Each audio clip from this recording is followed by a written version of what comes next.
খুশি হতাম, আরো বেশি খুশি হতাম, যদিও বিলকিস বলে যে ভদ্রমহিলা যে ওর নামে কেস করেছিল, যে সরাসরি ঘরে গিয়ে বলেছিল আমি ওর স্ত্রী, আমাকে বিয়ের প্রতিশ্রুতি দিয়ে 3 বছর আমার সঙ্গে ছিল, তারপরে আমাকে প্রতারণা করেছে, আমি ঘরের মানুষের কাছে বিচার চাই।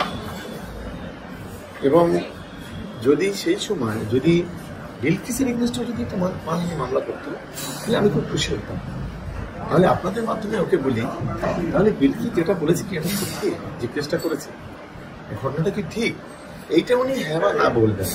আমার প্রশ্ন হচ্ছে একটা, কারণ আমরা জানি একটা মায়ের সম্মান যাওয়া মানে কোটি মায়ের সম্মান যাওয়া। আজকে উনি একজন বিধায়ক, একজন জনপ্রতিনিধি হয়ে উনি এটা ঠিক করুন যে বিলকিস যদি ভুল কথা বলে থাকে তাই তার বিরুদ্ধে আদালতে মামলা করা উচিত, আর বিলকিস যদি ঠিক কথা বলে সেই বিষয়টাকে চুপচাপ থাকা উচিত।